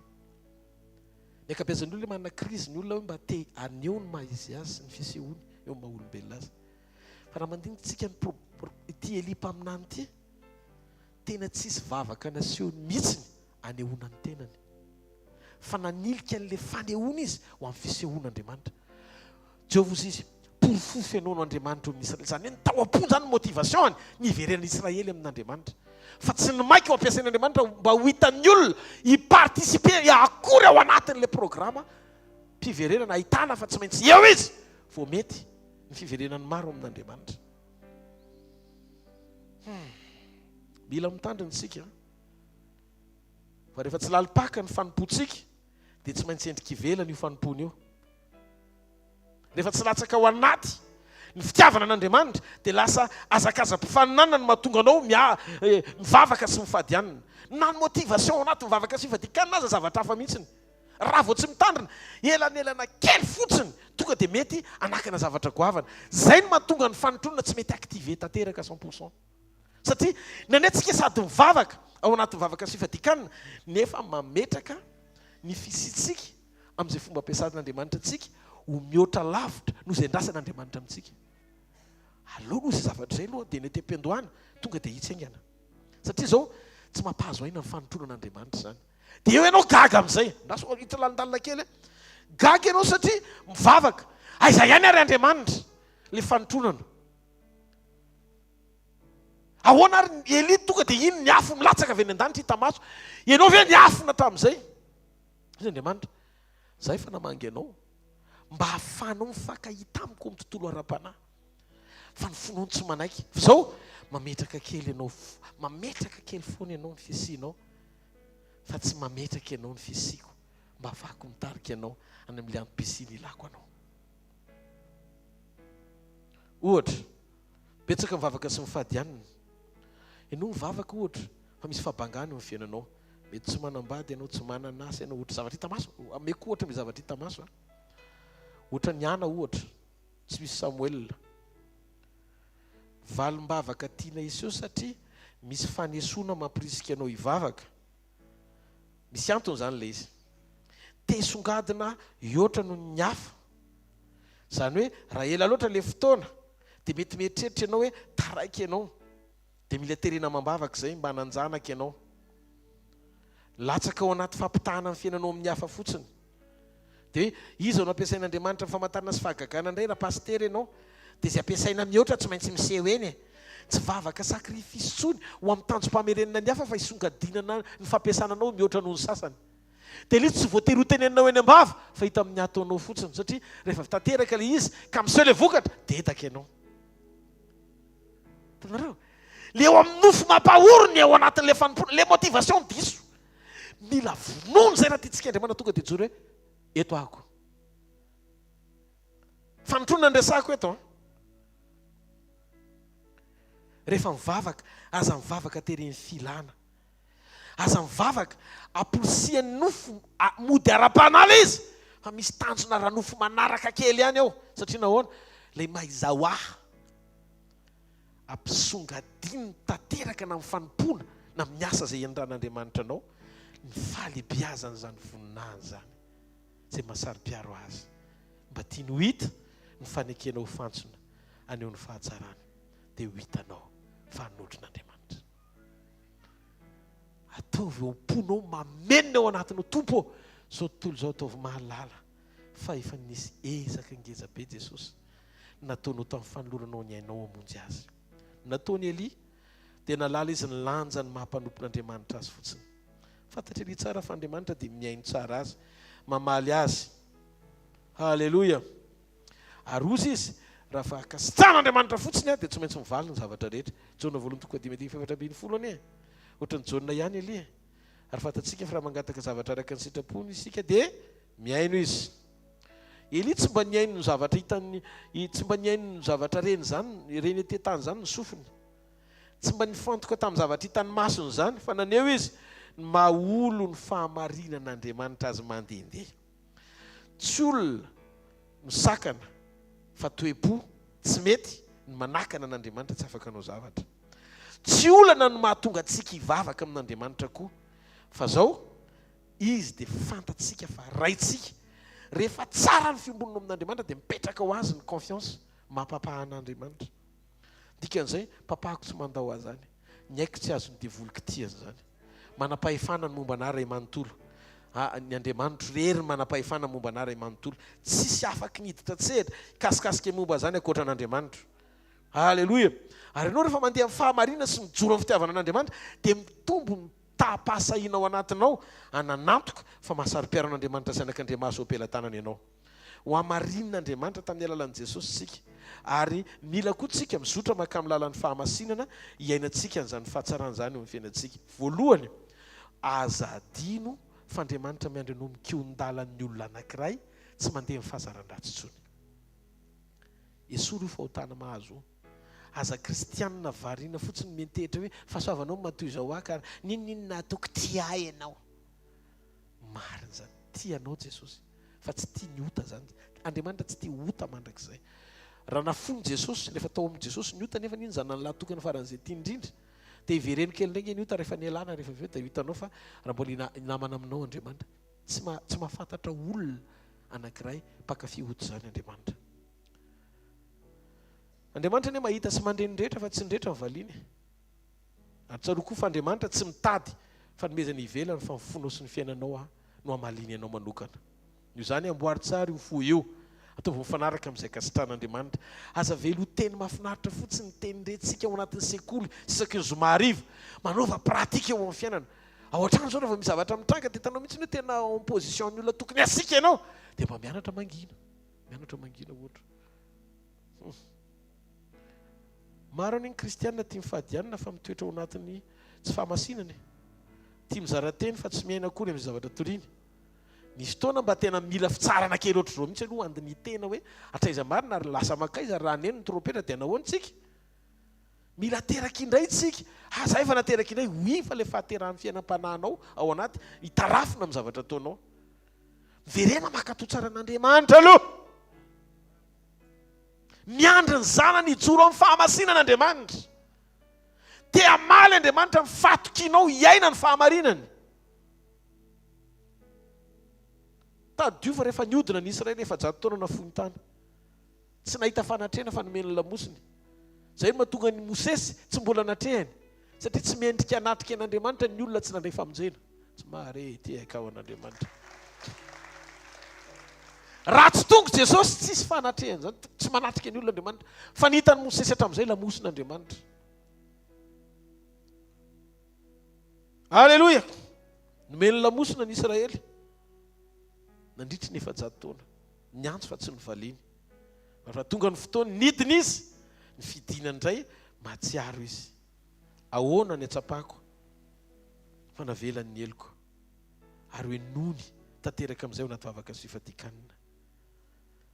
Ny atsapana aloha fa ohatrany hoe tsy henony ianao dia mavesatra be ny ao am-pivavahana. Vavaka ianao fa henony mihitsy mavesatra be. Dia efa fantaro fa ao anatin'izay vesatra izay misy zavatra tsy tokony hibebahana fa tsy vita. Dia zao mitikodina fotsiny ao anatin'ny tontolon'ny tandrimo fotsiny io modimody mivavaka san'io le communion tsy mety tena mpaka tsara satria misy zavatra tsy mety ao. Mavesatra eo am-pivavahana. Faharoa, mivavaka nefa mamerimberina foana fifonana lava. Efa mivavaka ka mavesatra ota zay dia tena ohatrany hoe mivesatra ota dia fona aminao tsisy resaka fa tsy fona zany tsy lasa formule le izy. Fonana aloha ny atao voalohany le ao anatinao mihitsy mavesatra. Ohatrany hoe misy fanamelohan-teny zany. Andana aloha regleo misy norosy ny tompo mandana voadiny le mandeha tena mitomana izy eo tongotry ny tompo dia tena hoe tompo ty point ty tsy mety. Avoay le izy. Aza manoatra le zaza ra-panahy ataony akapobe ny le tantaraika teny zay Andriamanitra te mivavaka eto zay izy enao aloha manatona fa tsy zay zany. Ahilika mody zay any izy dia mody avadibadika eo misy formule atao zay anamaivanana an'le izy satria mbola tiany hotohizana le izy. Amboary aloha ny fiainanao dia mivavaha amin'izay rehefa avy eo. Mandehana faingana manamboatra fiainana miaraka amin'Andriamanitra.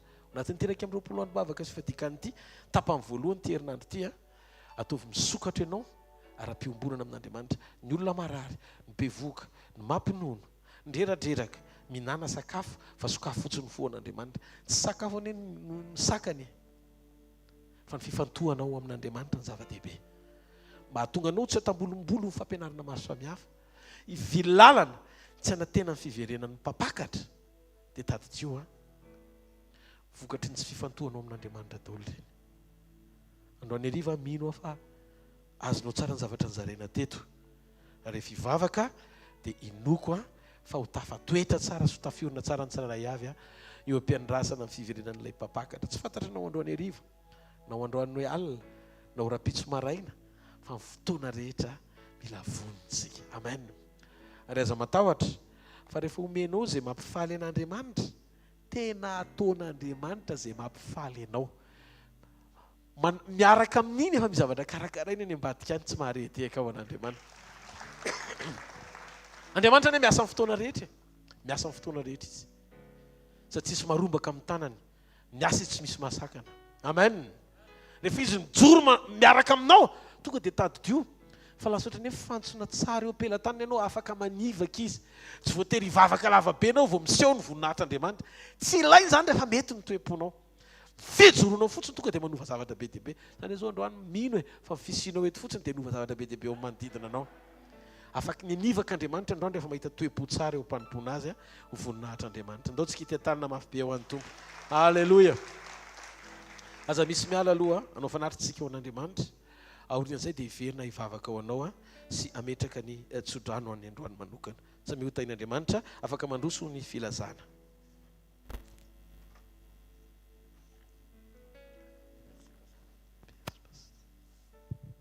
Alleluia.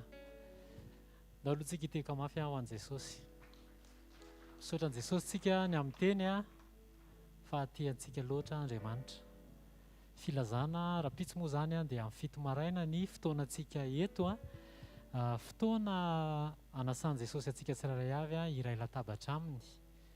Aorianan'izay dia voalaza fa misy regroupement fiarahantsika mivavaka eto ihany, tsisy an'ilay any amin'ny bypass zany fa eto ihany tsika no miara-mivavaka 30 minutes 45 minutes maximum farafabetsany. Dia aorianan'izay miditra amin'ny herinandro faharoatsika manomboka amin'ny latsinainy indray. Alleloia. Sekoly dia tsy miova. Sekoly latsinainy, talata, alarobia eo amin'ny Shoprite Analakely. Latsinainy sekoly fanasitranana, talata sekoly famahana olana, alarobia sekoly tokantrano sy fanambinana toetra. Alleloia. Isaorana an' Jesosy fa ho an'ireo izay manaraka tsy afaka tonga eto dia efa mandeha sur YouTube ny fotoanantsika eto YouTube. Zomà sy sabotsy mity hafa mafy an' Jesosy aloha ianao. Alleloia. Efa afaka manaraka sur YouTube zany ho an'ireo izay tsy afaka tonga eto ho an'ny any ivelany surtout indrindrindrindra dia afaka manaraka sur YouTube. Mino ahako fa Jesosy no hanome ny fahafahana rehetrarehetra, ahafahana manitatra sy manatsara ny fanjakany, indrindrindrindra ny fahendrena eo amin'reto rahalahy sy teknisianina maro samihafa reto. Alleloia. Mitiafa ho an'i Jesosy. Mino ahako fa matsiaro am-bavaka ho an'zareo reo ianao. Amen. Zay angamba amin'ny fotoana fa amin'ny herin'ny androany tahaka ny androany dia miverina eto ihany sika manomboka amin'ny 5 amin'ny 5 azadino fa sujet de prière rehetra ho azy tsy tafiditra ao anatin'ilay groupe messenger AMP dia alefa ao anaty hvkl-mission event ihany. Ezahana alefa isan'andro ara-potoana arak'izay tratra. Noho izany tena miandry antsika Jesosy, te ho faly be amintsika Jesosy. Fa militsika tena miditra fotsiny ao anatin'le sitrapon'Andriamanitra. Ankoatran'izay misy ny construction ny centre hvkl izay tsy ho adinotsika fiombonam-po amam-bavaka amin'ny fanorenana an'izany centre izany tena azadino. Raha ohatra moa ianao ka terepana, te andray anjara, te participer amin'ny fanorenana an'izany ankoatra ny vavaka dia afaka manatona manokana ianao rehefa mirava fa omenanao ny numéro compte bancaire izay ahafahanao mandray anjara amin'izany. Alleloia. Injero ety aloha ny tanantsika tsirairay avy andaontsika isotra sy hanome voninahitra an'Andriamanitra ny amin'reto fanatitra sy ampahafolo-kareny reto raha amin'ny anaran'i Jesosy Kristy avy Nazareta. Indreto zahay misotra anao, manome voninahitra anao Jesosy fa avy aminao ihany nanimbinanay averina any aminao Jesosy ho fanitarana ny fanjakanao raha amin'ny anaran'i Jesosy ataovy tonga fanan'olona marobe Jesosy izay voatahiry amin'ny fotoana izay iverenanao eny amin'ny raha an-lanitra izany. Mankasitraka raha amin'ny anaran'i Jesosy. Amen. Mitiafa mafy an' Jesosy. Alleloia. Ndao tsika hitsangana eo amin'ny toerana misy antsika. Afofainy amin'ny lanitra ny tanao dia misoran'Andriamanitra ny fonao ray manontolo makasitra azy amin'ny fananao rehetra. Aoka ny fonao hisokatra ho an'Andriamanitra androany hariva. Nitenena amin'Andriamanitra amin'ity takarivo ity. Aoka tsy ho zava-poana eo masonao ny vavako. Aoka ny foko tena hisokatra ho anao ka hifankahita aminao. Misotra tompo fahazovan'ny fotoana iainana izao no atao hoe fotoana tena nokafanay ny ao anatinay. Atonga anay tsy ho varim-bariana fa hihevitra sy azona ny mandrakizay anay foana. Mila famonjenao izay Andriamanitra. Tsy noho ny pression sy ny zavatra reny ny sofina menjady eto amin'izao tontolo izao no mahatonga anay manao izany, fa noho ny fahalalanay mihitsy fa mandalo izao tontolo izao sy ny filany, fa izay manao ny sitrapon'Andriamanitra ny maharitra mandrakizay. Mampianarana i Tompo hiazo ny isan'andro ny famonjena. Raha ohatra ka very fahamasinana izay, na dia efa nohamasinanao aza dia tsy miaina amin'ny fiainam-pahamasinana, Tompo Jesosy eo ataovy tsapanay fa izay tsy manam-pahamasinana tsy ahita ny Tompo mandrakizay. Raha very izay tamin'ny fahamarinana nefa efa nohamarinanao mamam-pona tamin'ny famonjena, tsy miaina amin'ny fiainam-pahamarinana, Tompo ny marina, ny tsy marina, ny vetaveta, ny mpanompo sampy, ny tilainga sady mpandainga dia manana anjara ny amin'ny farihy rehetra afo mandrakizay. Zay Tompo tsy iaina amin'izay zavatra efa nanesoranao anay zany intsony mandrak'izay. Manaiky izay ny zotra eo amin'ny sitraponao. Io kristianina tena izy fa tsy saritsariny. Tsy hoe kristianina rehefa mivory, mivavaka, na mifampizara baiboly, fa naizanaiza toerana misy anay dia kristianina izay. Tsy avelana izy Jesosy irika fa nilay ratsy andava ny fifantohanay ka naisotra an'izany tsy ho aminao mandrakizay. Amin'izao fotoana izao Jesosy ny fotoam-pampakarana anay dia efa mbiakaiky noho ny fotoana vao ninona ianao. Ary ny famantarana sy ny fanehoana rehetra eto ambonin'ny tany dia manambara sy maneho ny fahakekezana izany fotoana izany. Ny apôstôly Paoly dia nilaza fa toy ny ray mpimaso ny hanovanao anay amin'ny fotoana iverenanao. Zao nefa Jesosy, raha mbola isan'ny velona eto ambonin'ny tany izay, ny fiainana mbola mitohy foana. Raha misy eto tompo tena renao, hitanao fa tena mangeta hitanao ny fony. Nefa izy mbola miainao anaty vesatry ny zavatra maro samihafa. Amin'izay saringotra misy eto amin'ity tany ity, mampahoro, mampitomany, mitady ampisaraka azy aminao. Mivavaka Andriamanitra andro any ariva amin'ny anarany Jesosy. Atsoro ny tanam-pamonjenao Andriamanitra. Aoka hatratra azy. Sy trano ny fanahiny, sy trano ny ainy, sy trano Andriamanitra ny tenany. Rehefa natolotra ho fanananao momba anay iray manontolo, dia mino Andriamanitra fa ny fahatsarany fanoloran-tena sy ny fanakinanay an'izany aminao tanteraka. Tsy raisinay intsony fa atolotra ianao, na ny fananay na ny ainay na ny tenanay, dia anao ny ampiasa azy araka ny sitraponao. Satria tsy anay intsony fa anao Andriamanitra. Tahaka nanoloranao ny tenanao anay koa. Tsy anao intsony fa efa nafonao anay Andriamanitra ny tenanao mba hafanao mahazo anay koa ho fanananao. Ty zay Jesosy anjakao tanteraka ny momba anay iray manontolo. Mahita ny tompo andro any ariva, hikasika ny fiainanao iray manontolo. Mpamonjo ny fananao izy, mpamonjo ny ainao izy, mpamonjo ny tenanao izy. Raha marary ianao dia sy tsanony. Raha manan'olana ianao dia vandy. Raha manana vesatra ianao dia makanesa ty amiko izy. Ianareo rehetra izay miasa fatratra sy mavesatra entana, fa za no anome anareo fitsarana. Raiso ny fitsarana avy amin'Andriamanitra. Mandiana fandroany ariva, le tanjaka-panahy atonga anao hijoro amin'ny sitrapon'Andriamanitra, ampitoetranao tsy anana fa atoky an'Andriamanitra hatramin'ny farany. Ka raha fedina fitsosona voaforona amelezana anao eto amin'izao tontolo izao, hozoniko tsy ambinina amin'ny anaran'i Jesosy. Ambarako fa ninninona planin'ny Satana tia andrava, tia motika ny tokantranonao, ny asanao, ny fanomponao izay makasika anao. Ambarako amin'ny anaran'i Jesosy tsy anapahefany eo amin'ny fiainanao zany. Raiso ny fahasoavana ho amin'ny fisokafanao vaovao. Mandritra ny ty vavaka sy fifadikanina ao anatin'ny 20 andro ty, izay nomen'Andriamanitra ifantohanao aminy naizanaiza misy ianao na ny ampiasany na ny an-trano. Rehefa mivavaka ianao, naizanaiza rehefa iantso ny anaran'i Jesosy ianao, angila tsofina ny ray, hietsika amin'ny fanamasina, aniraka ny anjela manokana ho anao Andriamanitra. Amin'ny anaran'i Jesosy avy any Nazareta. Na izay tsy nangatanao aza dia omen'Andriamanitra anao. Satria mifantoka amin'ny fanjakana ianao, hifantoka amin'ny mombanao koa Andriamanitra. Raha hivoaka ianao dia hitahanao izy amin'izay rehetra lianao. Hitantana ny tongotrao izy amin'izay rehetra diavinao. Aza matahotra fa izay nangalary ny fahavalo rehetra oneran'Andriamanitra avy arivo enjany.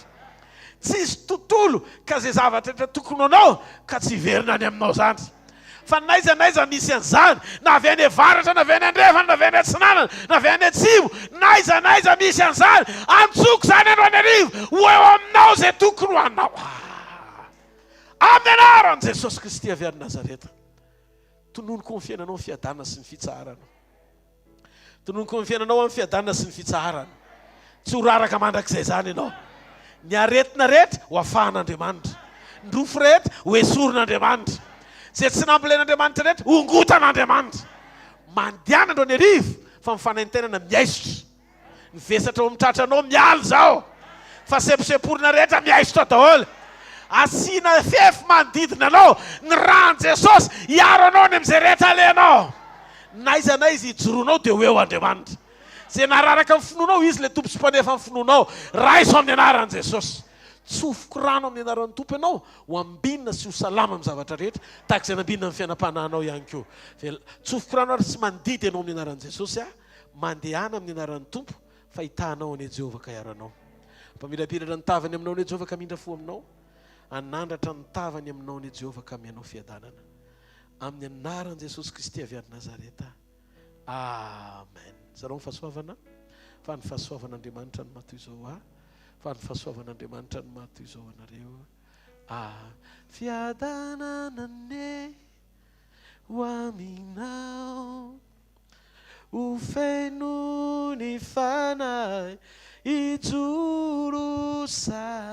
Fiadanana ne ho aminao, ombanao minizay atao.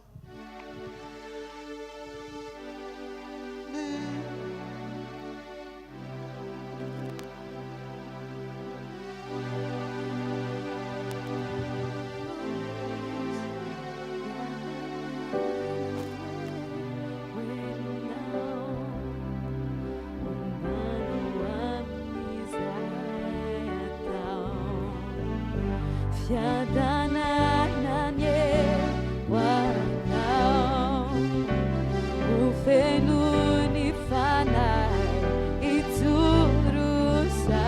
Fiadanana nie werinao, umbanao aminizay atao. Fiadanana